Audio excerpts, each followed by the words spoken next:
Good morning. I'm Joy Chen, Executive Director of the Every Fire Survivors Network. We represent more than 10,000 LA fire survivors and allies, and today we are joined by a national coalition representing more than 3.5 million Americans. Before we begin, I have one request.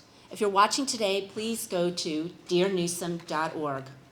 Read our open letter to Governor Newsom, signed by organizations across America. If you believe Americans deserve an open, transparent government, add your name.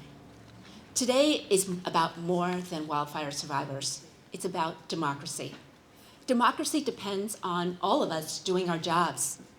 Investigative journalists shine a light on what happens behind closed doors. We're grateful to the Los Angeles Times, especially Melody Peterson, for story after story uncovering how SB 254 came together and what has happened since the Eaton Fire. Survivors have done our part by coming together. Today, we're asking Governor Newsom to do his. Choose democracy over corporate special interests. Now, let me tell you why we're here. A group calling itself Wildfires Victims First has spent months mailing Californians and running ads on TV and on socials, claiming to speak for people like us. But they don't.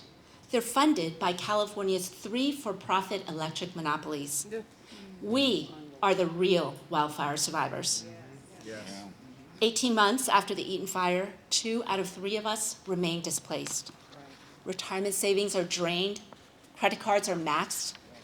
More than half of us are approaching the loss of temporary housing with nowhere else to go. Yet right now, even before the legislature reconvenes, Governor Newsom is reportedly negotiating another utility bailout behind closed doors. We have seen this before. Last September, during the final 2 days of the legislative session, Governor Newsom and legislative leaders gutted SB 254, stripping out a bill intended to protect consumers and replacing it with a 231-page bill protecting California's 3 electric monopolies. Some legislators later admitted they didn't even know what they were voting for. The Los Angeles Times called it, in their words, effectively a bailout. That is not how democracy works. And so if this proposal, if that is not how this proposal will work, then Governor, please prove us wrong. If you believe your proposal is good for California, then trust the normal legislative process. Bring it into the light, introducing it normally through the legislative process. Hold committee hearings. Let survivors testify. Let legislators debate it. Let Californians read it before we're asked to pay for it. That is how democracy works. Now, let me tell you why fire survivors are so concerned. Now, we were told last fall that California's 3 electric monopolies needed protection from bankruptcy. Last October, Governor Newsom's appointees at the CPUC approved a $1.1 billion rate increase, plus nearly $1 billion in retroactive payments, all paid by California families. 2 months later, Edison raised its shareholder dividend for the 22nd consecutive year to nearly $1.3 billion. When Edison reported its full 2025 earnings, profits had more than tripled from $1.3 billion to $4.5 billion. CEO Pedro Pizarro's compensation soared 20% to $16.5 million. Meanwhile, 18 months after the Eaton Fire, survivors are still waiting to be compensated. And now we're paying for all that corporate excess through our electric bills, while we are going homeless because of a fire we did not cause.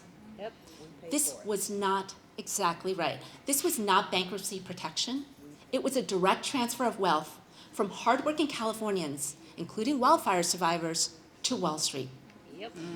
So that's why we're here today, not because we're against utilities, and not because we're against Governor Newsom.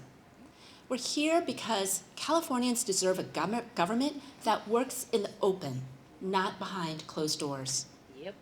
Today, we are joined by an extraordinary coalition. the NAACP National, representing more than 2.5 million members, the National Day Labor Organizing Network, representing 70 immigrant rights organizations across the nation, Public Citizen, with more than 1 million members nationwide.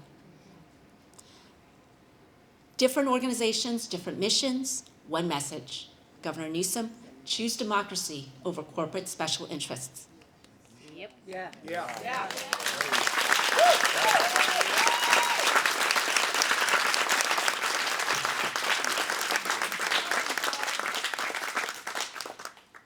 To start off our speaker list, I would like to introduce Jamie Court, because democracy depends on holding both corporations and government accountable. Jamie Court, you've seen him all over TV for decades doing exactly that. Please welcome our president of Consumer Watchdog.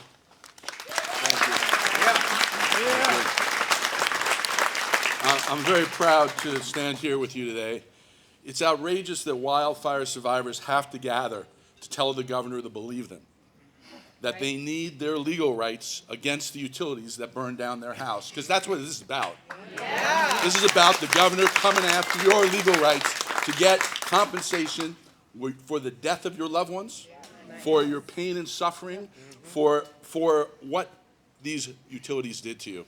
And it's outrageous that the 3 for-profit utilities, as Joy said, are masquerading as survivors under the phony name Wildfire Victims First. Wildfire Victims First, not only exclusively funded by the utilities, but if you go to their letterhead, they have 200 groups. We did some research. 70% of them got contributions from the utilities to the tune of $7 million. This is a bought and paid for coalition, and the legislature should demand they change their name to Utilities Shareholders First if they're going to do business with them. The governor should even countenance standing beside a group that call themselves Wildfire Survivors First. It is outrageous. They need to change their name, or the legislature shouldn't even talk to them. Legislators should be offended. They should be. And you got to take Edison, because the fact is the utilities are doing this because they know they can't make the case for a bailout with a straight face if they say they're the utilities. And you take Edison. It burned down Altadena because it failed to remove an old transmission line that it had gotten hundreds of millions of dollars in ratepayer money to take down. Then, the same year after it did that, it received $1 billion plus rate hike, made $3 billion more in profit than the previous year, paid out $1 billion plus to shareholders in dividends, and paid its CEO $16 million, including a bonus, in the year it burned this community down. Does this sound like a company that needs a bailout? No. Land grabbers. Wild survivors shouldn't have to give up their legal rights to hold the for-profit company that made them homeless accountable. And when utilities aren't accountable for starting fires, they start more fires. And that's going to affect other communities, and the governor should recognize this. Now, why is the governor not recognizing this? We have a clear message to Governor Newsom today. Don't mess with wildfire survivors' rights. There is no reason to. Utilities can take care of themselves. The only reason to is because it would give the governor a political advantage of pandering to a politically powerful industry, the utility industry, when he runs for president. Now, Governor Newsom, if you go ahead with this last-minute bailout, you need to give back the $162,000 the utilities gave your political campaigns since you took statewide office. You need to give back the $290,000 PG&E paid to the not-for-profit your wife works at. And you need to renounce all utility contributions from every utility across the country if you run for president. Governor Newsom, if you're right, if you betray wildfire survivors' trust for your political advantage, we'll never let you forget it. No. Never.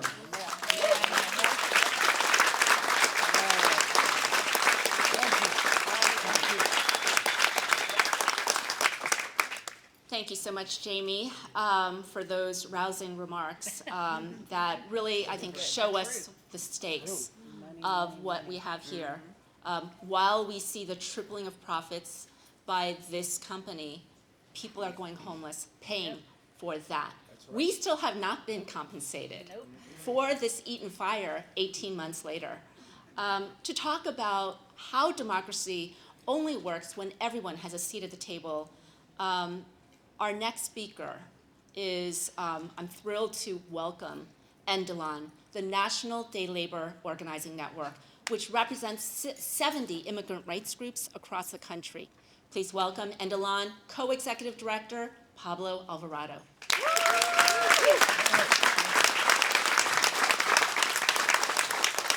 Thank you so much. My name is Pablo Alvarado. I work for NDLON, the National Day Labor Organizing Network. We have an affiliate organization here in Pasadena. It's the Pasadena Community Job Center. And I am sure that you saw the orange T-shirt in the aftermath of the fires of people, migrant communities, removing debris all over Altadena and Pasadena. And that is because immigrants love the place where we live as much as we love the place where we come from.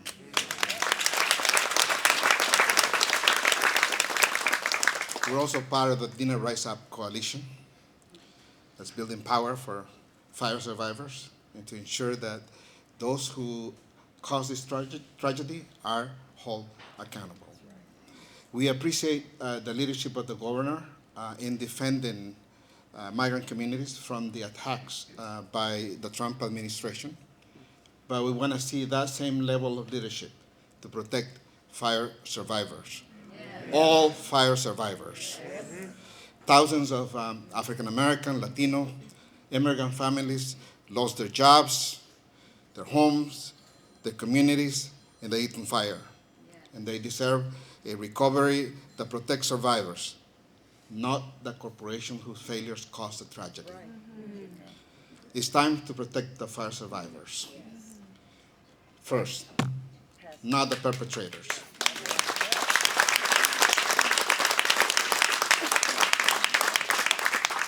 And if there is something that's become very crystal clear for us, for immigrant communities, is that oftentimes we're on our own. That's right. And we only have each other. And everything that we've done to ensure that there is a just and fair recovery for all fire survivors has been based on one slogan in Spanish, because Pasadena and Altadena also speak Spanish, right? Yes. And that slogan is, solo el pueblo salva al pueblo. Only the people can save the people. And this is the case for us here. Can we say it together? Solo el pueblo, I can hear it. Solo el pueblo salva al pueblo. Salva al pueblo. Salva al pueblo. Let's do it. Solo el pueblo salva al pueblo. Thank you.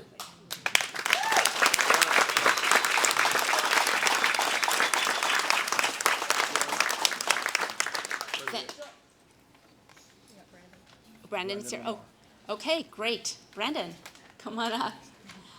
I'm so glad to welcome the National Association and NAACP, which is one of the, sorry, let me just start over. This coalition now includes the National NAACP, which is one of the nation's oldest and most respected civil rights organizations, representing more than 2.5 million Americans. Hello? For more than a century, the NAACP has defended democracy, justice, and the equal right of every community. National President and CEO Derek Johnson couldn't join us today because he's leading the NAACP National Convention in Chicago. Please welcome the president of the Pasadena NAACP on his behalf, Brandon Lamar. Yeah. Let's do it. All right. Good morning, everyone. It is a pleasure to be here. And as Joy said, there are hundreds of thousands of our members in Chicago today, which our president definitely wanted to be here. But we are making sure that we are standing in every corner, which our fight is in. Today is important because, as you all know, specifically, the NAACP fights for African Americans, and not only African Americans, but people of color. And one of the things that this fire has shown us is that it has destroyed one of the highest concentrations of Black home ownership in the United States. And that is something that is important for us in our community. The other thing that is important for us in our community is that everyone rebuilds. If you look at the people behind me, you show how diverse our community actually is. And I think that is the backbone of our community, because we come from different spaces, different creeds, different backgrounds, but we stand together when it comes to fighting for our community to come back home. Today is very important because the NAACP calls on Governor Newsom to stand with survivors, to reject policies that shield corporate misconduct and ensure California leads the nation by putting people before interests. At the same time, we understand that it is our people who cover our people. It is our people, as Pablo stated, who shows up before government shows up. It was our people who showed up in times of crisis, and it is our people who continue to show up every single day. And so we are asking, as the national NAACP and as passing the NAACP, that our government do the right thing to stand up for our community and to do what is right in this season. It is not about politics. It is about lives in this moment. Thank you so much.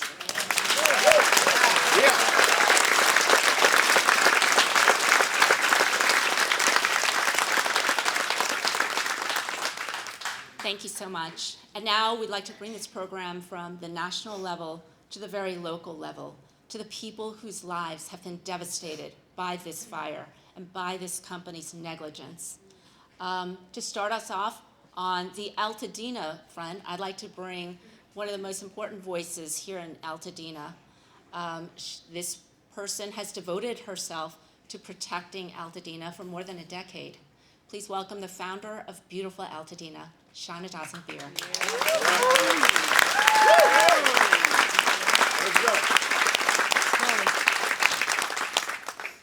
Good morning, and thank you, Joy. I'm Shauna Dawson-Beer. I wear a lot of hats, but this morning I'm here as the creator of Beautiful Altadena, as you heard, a decade-old network that is now counts more than 20,000 Altadenans. And I'm one of the thousands here in our town and in this room tonight who lost everything to the Eaton Fire. I want to communicate today that Altadena was not just a collection of homes. It was one of America's most historic and diverse communities, built over more than a century. It was living history, it was culture, it was generations of families who built their lives here, only to have it taken away overnight. Recovery is not just about rebuilding structures. It is about preserving our community, and that is what is at stake today.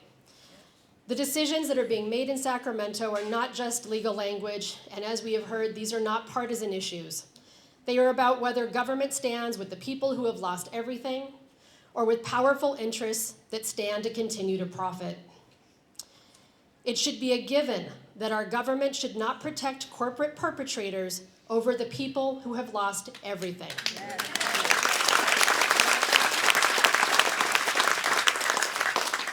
The last thing that fire survivors should lose right now is their right to full and fair justice.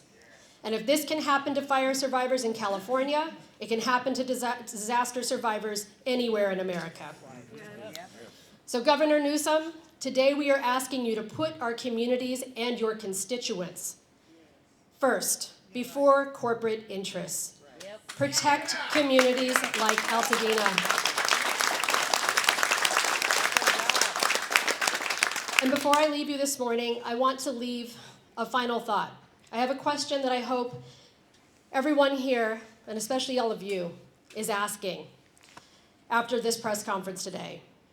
Why now? It's been more than 18 months. Where is the CAL FIRE report? The report that should clarify how our town burned down, and why is this amendment language in the shadows behind closed doors happening now after more than 18 months? Why is the public not seeing anything? What is in that report? Survivors deserve transparency. Californians deserve transparency, the transparency that we are constantly denied. As the LA Times said, as we approached the one-year anniversary, questions like daggers. Here are more to add to that list. Thank you.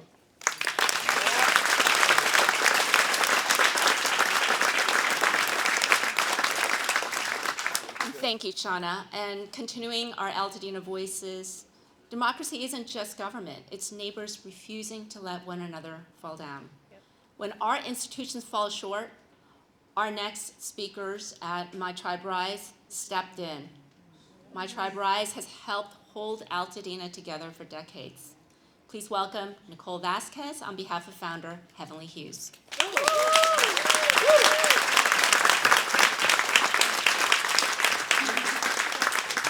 Good morning.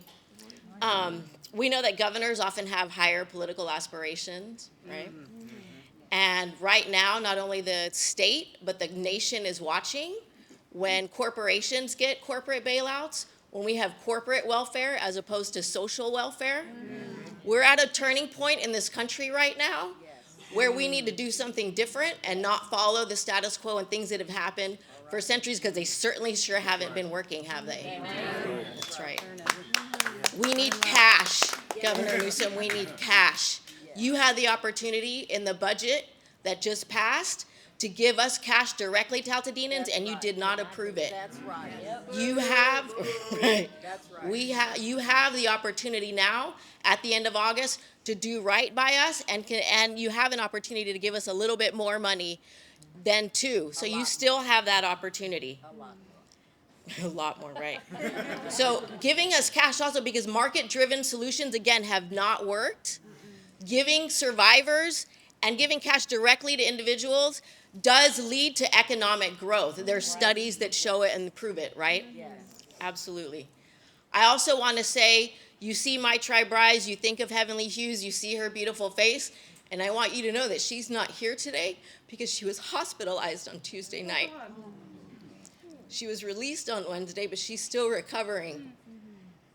This has taken a physical toll on all of us. We are all survivors up here, and we are fighting for our community because this is setting a precedent.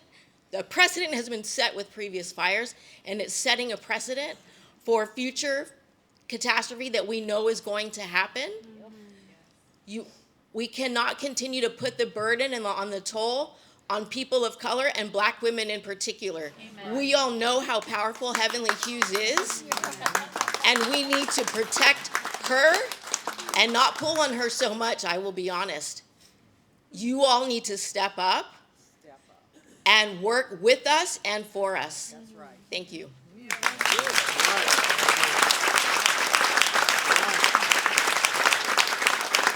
Thank you. Thank you, Nicole, for sharing with us the devastating toll that this fire has had on even our strongest leaders in our community. And that leads me to one of the most dangerous parts of Governor Newsom's reported proposal, is that it would limit fire survivors' ability to recover non-economic damages. Right. Now, that phrase, non-economic damages, sounds really technical, but it isn't. It means the value that our civil justice system places on the things that matter most: the death of a loved one, the trauma of losing your home, the pain and suffering of having to rebuild your life from nothing. Our civil justice system recognizes these losses in every other context. When Boeing's negligence kills people, when big tobacco causes cancer, when someone is sexually assaulted, when a drunk driver kills a family. When corporations cause catastrophic harm, our civil justice system holds them accountable. Wildfire survivors deserve no less. Our next speaker, wildfire survivors deserve no less.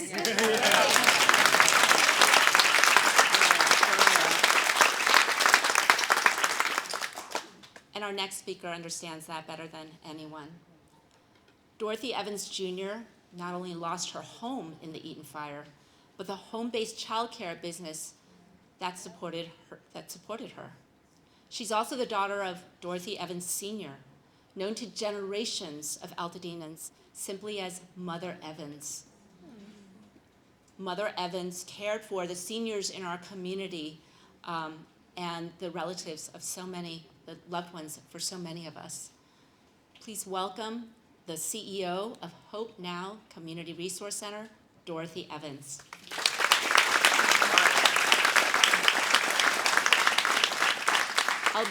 I'll be interviewing Dorothy. Dorothy, thank you for being here. Thank you for having me. Can you tell us just briefly about what happened the night of the fire? Sure. Well, I woke up at 4:45 in the morning because the back of my house was already on fire. I really didn't process what was going on because being born and raised in Altadena, with the winds, I just went home and got the early night sleep. But when I got up, my community was already on fire. But I couldn't go backwards because behind me was already on fire. So I ran out of my house, had a few calamities, the hair caught on fire, I drove through fire, and I've been running ever since. I first want to thank God for saving my life. But the community center that I have, Hope Now Community Resource Center, our focus has always been seniors and transitional age youth and pairing them for intergenerational things and community resources as they arose. So as they arose, we just jumped into action. But on January the 8th, I lost everything because my home was a diversified plan to support the center. And then my center is on Lake and Woodbury where they camped out, so my business was closed for 6 months. So I had to recover, and I left my house with just me. So I lost everything that I worked for, and I've been fighting for my business ever since. So I just want Governor Newsom to remember that the focus has always been we the people. And he should remember that we, the people, are in a crisis. And with this crisis, we don't have time for timelines that were already established. Business models that were already established, because this is something unheard of. I would have never thought in my whole life. I thank God if the Altadena Library that would have been it for me. Because that's our home. We like our no sidewalks. We like our diverse community. And you should remember that when you're signing these bills, that we the people want to go home. I've been living on someone's couch since the fire. This fire made me homeless, but my business is open because I remember it's about we the people. And that's what I want to say today. Thank you so much, Dorothy, for your service to the community. And when you talk about your business, you mean your nonprofit? Yes. Serving seniors in our community. Yes. Because your actual business, the childcare business It's that gone. you built out of your home is gone, and you've had no income all this time. Yes. Which is why you have been homeless? Because and living people love in your me. friend's living room. Yes. Because you are beloved. Yes. Because you love others. Yes. Dorothy, I would love for you to just share a little bit more on this topic of non-economic damages, which has to do with deaths and pain and suffering. You shared that you have lost 3 of the seniors Yes. from that you've been serving through Hope Now Yes. through despair. Yes. Can you share with us a little bit? Yes. One of them you shared with us. What was his name? Out of respect for the family, but I will say we had a lovely Mr. Arnold, a retired chemist. He lived on Rubio Canyon. Misinformation disheartened him. He thought it was going to be 6 years before he can go home. And his cognitive decline I saw before my eyes. We had another lovely lady. She was an Altadena librarian for years. She remembered me from breaking the arm going inside of the library in a rush. But she also came to a decline, and we love her. It's the misinformation. It's the lack of funds for people who didn't necessarily feel like they needed fire insurance because they had a little bit of change, and if something went wrong, they could repair it. They never felt like they needed to rebuild their whole entire everything, your books, your old letters, your late crusade pots that you saved for. You know what I'm saying? Like things like that. You never thought, because that takes a lot of money to replace. Yeah. And so you can't it's so insulting. You know, they want to give you $15,000 for what? My lawn equipment? Like, be serious. So they need to reimagine this whole moment. Thank you so much, Dorothy, for sharing your story with us.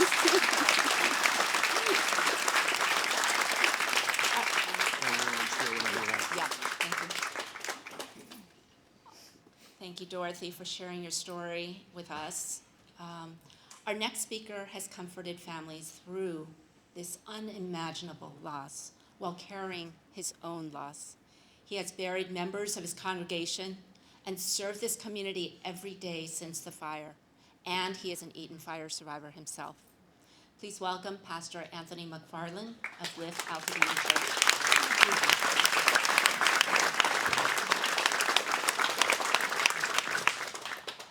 Good morning. I'm Pastor Anthony McFarland from Lift International Church.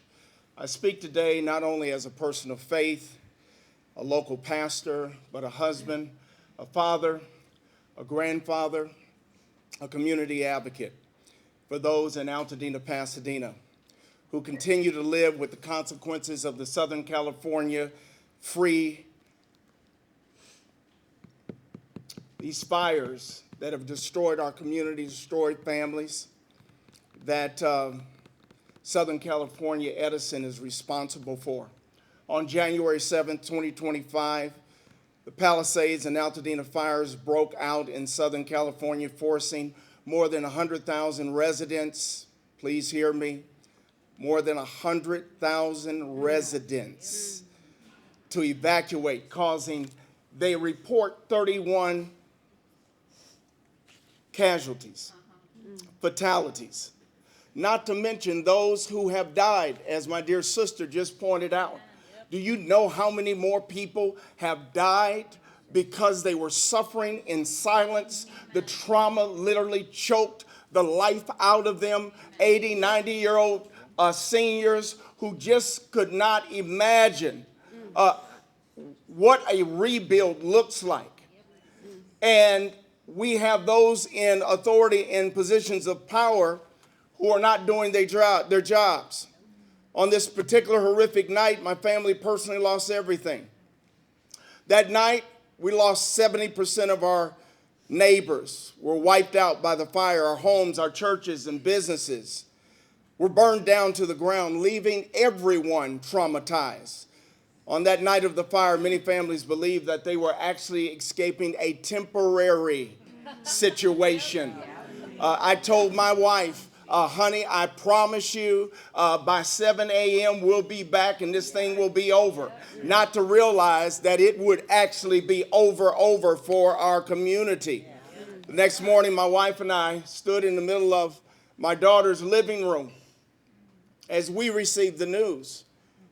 As I was standing in faith, believing that, listen, that one little corner on Altadena and Fair Oaks would withstand that fire, only to find out from a friend of mine's that everything north, south, east, and west was gone.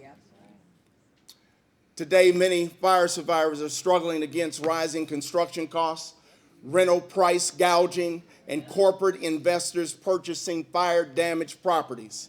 After the Eaton Canyon fire, Governor Newsom, you stated your state administration supported and signed SB 254, which provided California's 3 for-profit electric utilities with billions of dollars in additional liability protections. The Los Angeles Times described the measure as effectively a bailout. The CPU commissioners you appointed then approved $1.1 billion annual increase in Edison's revenue, along with nearly $1 billion in retroactive pay, citing the risk that Eaton Fire liability could push Edison towards bankruptcy. But I don't see any adjustments in the pay that they're receiving. Meanwhile, 2 in 3 Eaton Fire survivors remain displaced. Retirement savings have been drained, credit cards are maxed out, and more than half of our survivors are nearing the end of temporary housing, and there is a certain percentage, listen to me, that their temporary housing has ended and they're living in cars. For those families recovering, listen, recovery is not inevitable. It depends on whether the company responsible for destroying our lives, our homes, as held accountable, required to make them whole. Today we stand here, Governor Newsom. Stand with us. We say stand with us. Stand with us, survivors, and reject policies that shield corporate misconduct.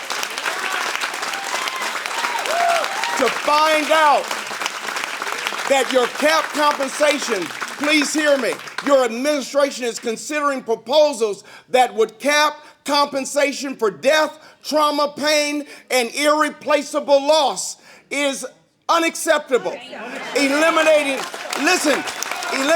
insurers' rights to recover wildfire costs from responsible corporations, shifting more of those costs onto policyholders. Limit the attorney's fees that make legal representation possible. This is what is happening right now. As a local pastor and advocate for Altadena, Pasadena, hear me. I believe justice is not complete until it reaches every family in our community. Our history reminds us, as I close, that when one person in the village is hurting, the whole village carries the pain.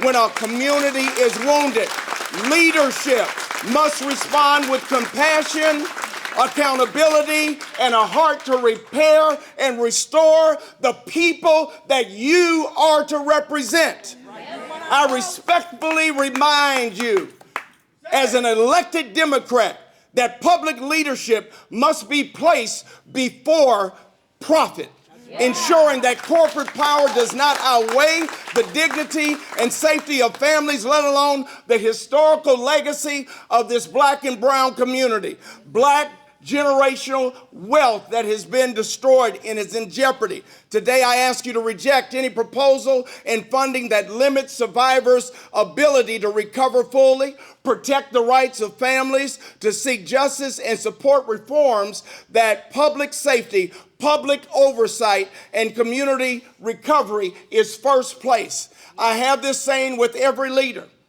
if the people are hurting and the people are crying, then the leadership is not being effective in doing their jobs. Again, Governor Newsom, stand with us, survivors. Reject policies that shield corporate misconduct. Thank you for your time and attention.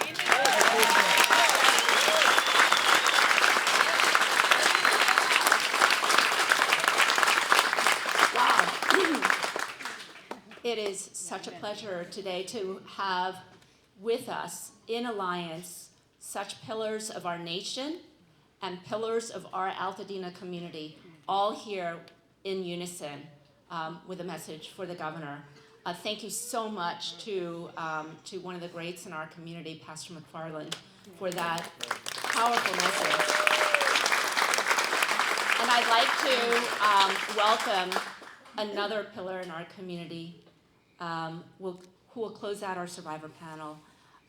This person not only lost her home in the Eaton Fire, but also understands, as a lawyer and community leader, what Governor Newsom's reported proposal would mean for fire survivors, Eaton Fire survivors' ability to recover and rebuild our lives. Please welcome the President and CEO of End Child Poverty California, Shamika Gaskin. Yeah.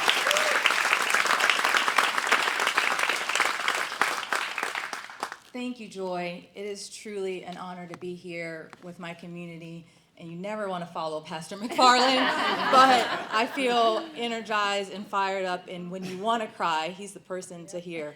As I said, I'm a total loss survivor of the Eaton Fire. I'm a member of Altadena for Accountability, and also Dena Rise Up with Pablo from Endalon. Just weeks ago, Governor Newsom celebrated his final budget in office, one that invested in Californians. Yet behind the scenes, it appears he is working to protect the very utility companies responsible for catastrophic wildfires that have destroyed homes, businesses, and lives across our state.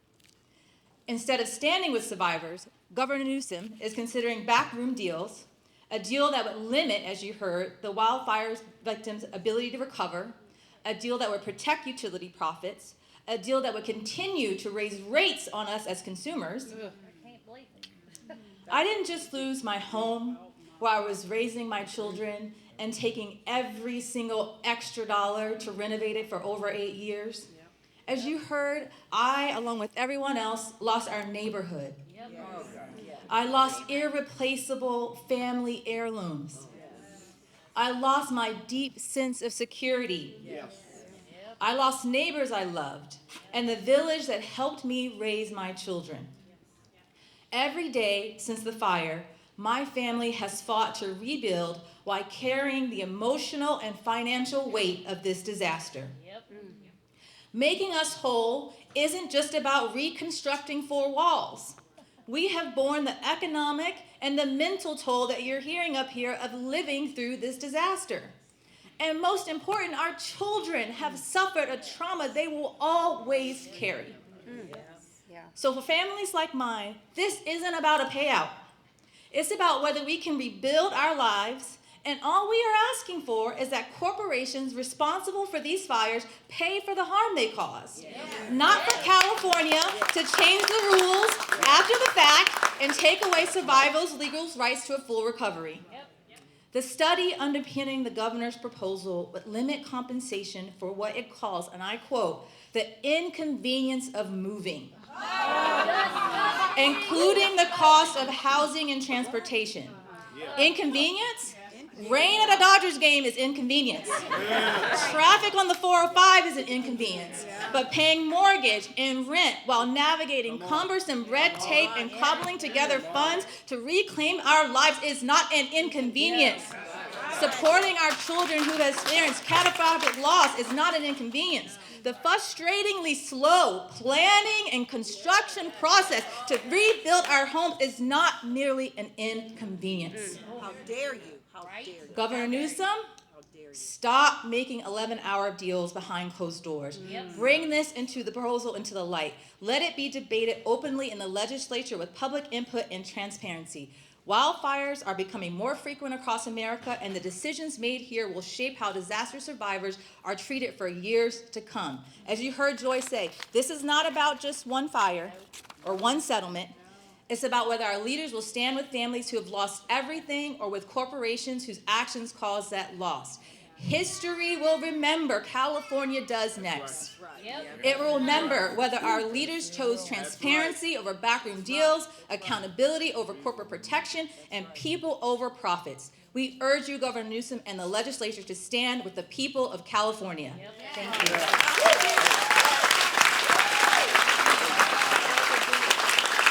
Wow. Thank you.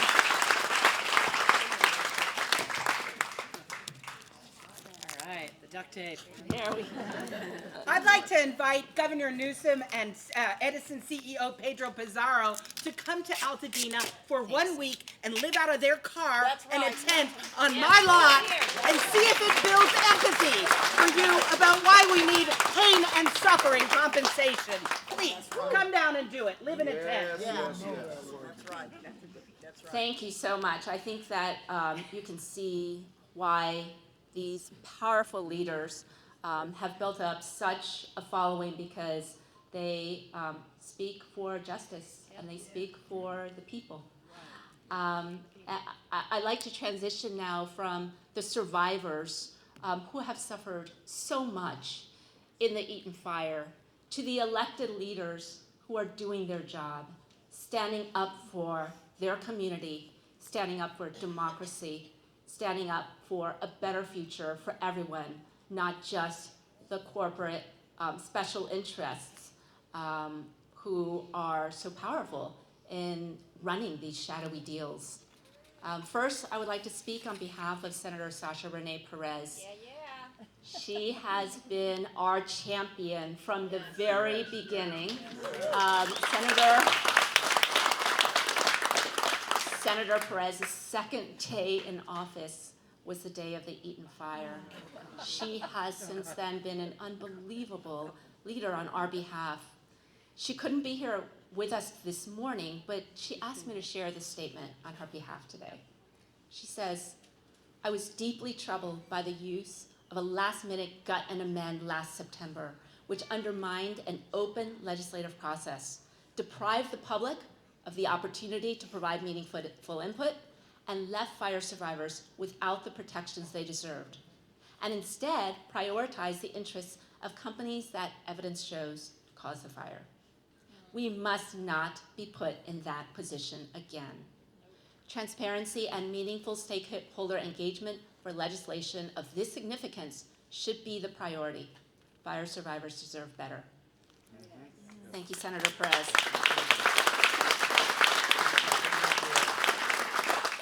Our next speaker has spent his career defending transparent government and public accountability.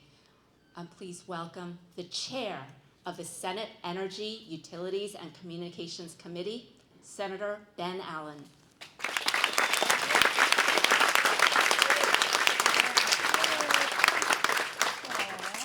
Thank you. Well, very good morning, everybody. My name is Ben Allen. I'm proud to represent the West Side, Coastal South Bay, Santa Monica Mountains communities of Los Angeles County. And I just wanted to bring a big hug from the West Side, which experienced a pretty awful go at the same time that you did. My district includes the Palisades, and people are hurting in both of our communities deeply. And we know that there's a lot of attention that's given to the wealthiest people who lost their homes in the Palisades. That's right. That's right. We also know there are a lot of folks in that fire zone who are on fixed income, seniors, rent control folks living renters living in rent control units. 2 beautiful mobile home parks that burned to the ground. And not only were their properties, away went their rights to even go back to their homes, to go through the ashes. We also know that not enough attention is being given to this community here in Altadena. That's right. And one of the challenges that Senator Perez and I have, quite frankly, representing these 2 communities, is trying to keep the needs and the issues and the challenges of these 2 beautiful but broken communities on the radar screen. There's so much going on in the world. War in Iran, and ICE raids, budget problems, whatever it may be. The latest outrage from Washington, D.C. And yet, folks here are still struggling to get back on their feet. Folks are living out of cars still. Folks are living on couches. Still, a year and a half after those fires. Folks here haven't even gotten basic assistance from the folks who caused the fire. And that's why I wanted to stand up here in solidarity with you today. And I want to thank all of you who have made the trip up to Sacramento several times as we work together to advocate for survivors and the legislature. I want to thank Joy and all of the folks here who have been impacted. We know that your work is sacred work, getting this community rebuilt, back on its feet. And we certainly want to make sure that we have a system in place that helps you rebuild and doesn't just create additional barriers. So the first responsibility has to be all about focusing on survivors being able to rebuild, return home, get the community back going again. Too many families remain displaced. It's just outrageous to hear the stories here. People continue to face incredible financial uncertainty.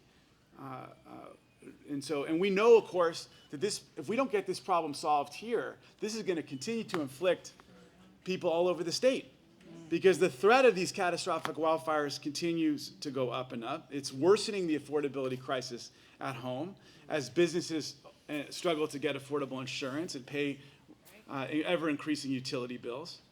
More and more of our budgets go on to fight these fires at the same time that we're not helping the folks here. One of the reasons why we've all been working so hard on a lot of legislation, some of it's been more successful than others because we are up against really powerful special interests. I've got a bill I'm working on with some of the people here, SB 1233, which brings some much needed transparency to utility finances and rate making by ensuring that the PUC has comprehensive financial information when approving rates and requiring them to consider whether efforts to address wildfire risk are actually reducing utilities' overall risk.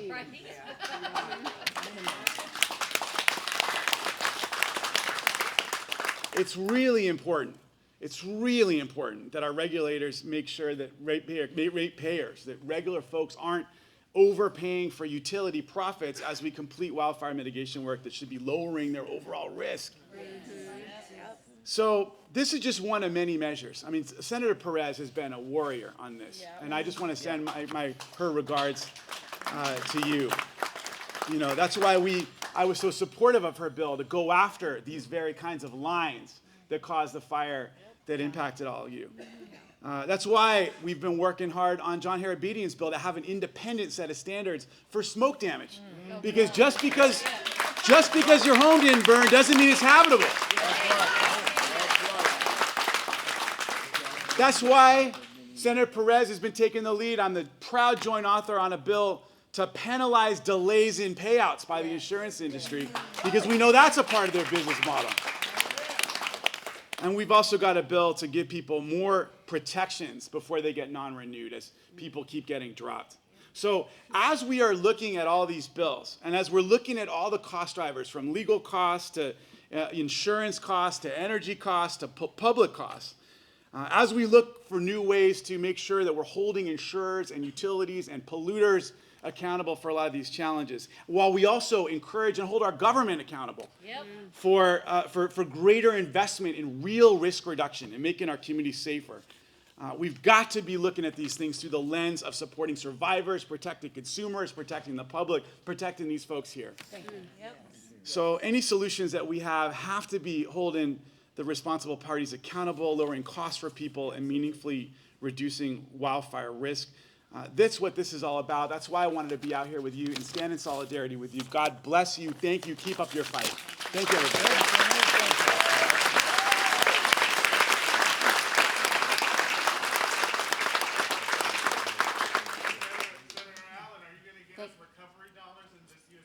Excuse me, Vlad. Thank you to all of our speakers. Thank you to Senator Allen, to all our speakers. Today, you heard from elected leaders, civil rights activists, civil rights advocates, consumer advocates, faith leaders, community organizations, and wildfire survivors. Different organizations, different missions, and one message.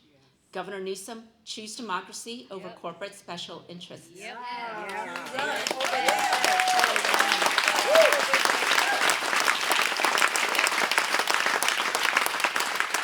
This is not a partisan issue.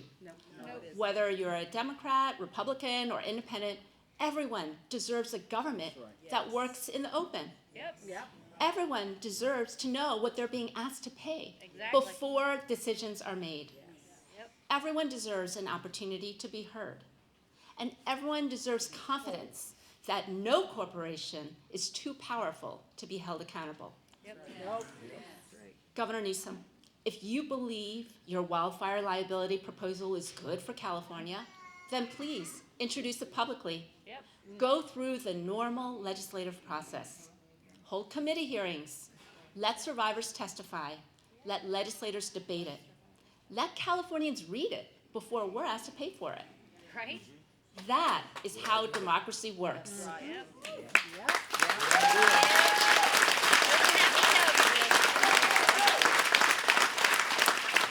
And until you do that, we will keep calling for transparency.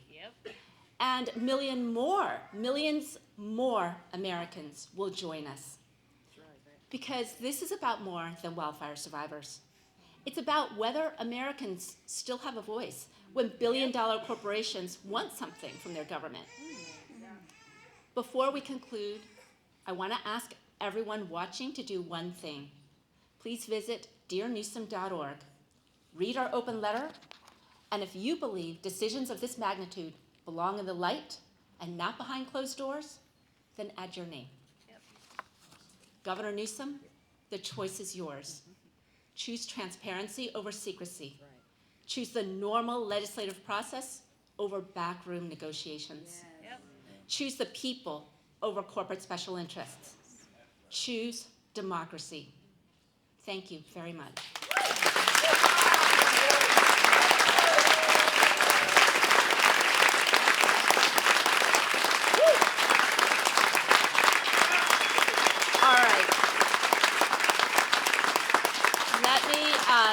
let me tell you what we'll have next. First, we will be welcoming questions from the news media. If you have a question, we're welcome. The speakers and I are welcome to respond to your questions. Following that, we ask all members of the media who are here in the room to please stay for our postcard party, where survivors will write personal messages to Governor Newsom, and survivors will be available for one-on-one interviews. As you've heard just a few of our stories, every single person here has an incredible story, and most of us are ready to share that with the media. I would also say that for the survivors gathered here, if you're asked by a reporter to share your story, you can always say no comment. If you choose to, it's completely up to you, but we do encourage you to share with the world what's really happening on the ground with this recovery. With that, we're open for questions from the news media. Are there any questions? Okay. Yes. Oh, from the news media? We'll handle other questions later. Are there any questions from the news media? Okay, Adriana, do you have a question? Yes, regarding SB 254, you had mentioned that it was gutted and amended last year by Correct. Governor Newsom, and between then and now there have been study sessions, is that correct? Correct. So how does Governor Newsom's proposals affect the study sessions, and what were the study sessions trying to do? Okay, thank you very much. These questions are about the SB 254 process, which sounds very boring and technocratic. But last fall, Governor Newsom's legislation, actually following that legislation, through an executive order, he kicked off this SB 254 study, which was supposed to be an independent study on behalf of the state of California to make independent recommendations on how to allocate wildfire risk among corporate shareholders, among the people who pay electric bills, and among the taxpayers of California. This SB 254 study specifically focused on the three electric monopolies. That's PG&E, SDG&E, and Edison, because in the history of California, these are the companies that repeatedly cause catastrophic fires, not the publicly owned utilities. Now, this SB 254 study, I know because they met with me 4 times, and so I got to see some insight in the process. Unfortunately, the SB 254 study, the Newsom administration hired Edison's own paid consultants to write the study, Rand and Aon, and all of this has been reported in the Los Angeles Times.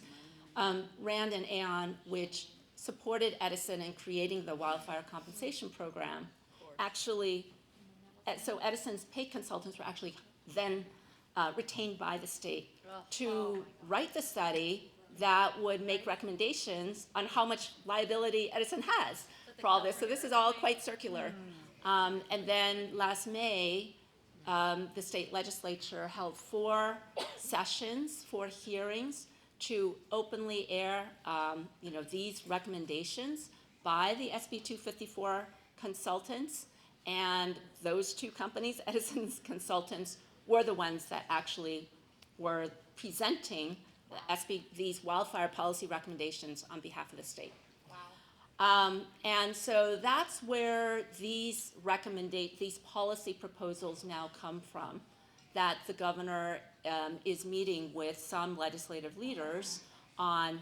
It's supposedly based on this independent SB 254 study, but again, this is the study that came through this process.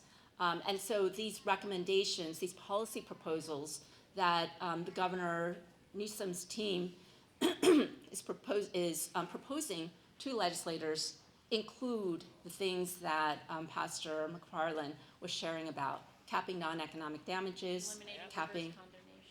Well, yeah, I mean, I'm not sure if they're going to do that, but capping the non-economic damages, capping attorney fees, and eliminating insurer subrogation.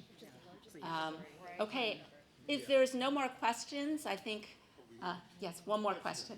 I think what's missing, we don't have a plan.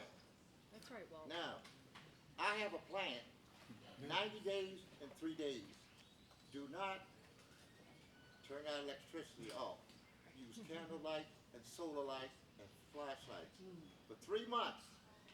Then they will hear us until we have.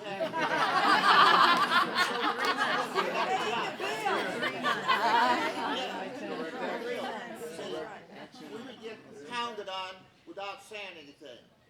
That's what I'm gonna do. You guys, we can get together, do the same thing. Solar power. Those are millions. We take out the fat cat's pocket, then they would understand. Until we do something, nothing is gonna change. Thank you very much. And I think that I'll just conclude on this note. Thank you for that. And I think that the frustration that you hear behind that suggestion has to do with the fact that these are monopolies, right? We don't have a choice. We don't have multiple companies that we can choose to take our power from. If we did, then we could have much lower rates. The 3 electric monopolies in California charge rates that are more than twice the national average, that are 70% higher than the Los Angeles Department of Water and Power, and they have much worse service. We're always having these blackouts. So, you know, these are broader issues here. This system of electric monopolies is what we have right now. It has to change. How we change that in the future, I think, is something that is something that's very fair that we can all discuss in the future. But I think the most immediate thing that we need now is to ensure that the people who have suffered in this fire finally get paid out from the company that has been enjoying triple profits at our expense and as enabled by our government. And we hope that any further changes to our wildfire liability laws be proposed in public and carried out in public so that we can have a voice. Thank you so much to everyone. And that concludes today's program. And we hope that you'll stay for the postcard party. Thank you.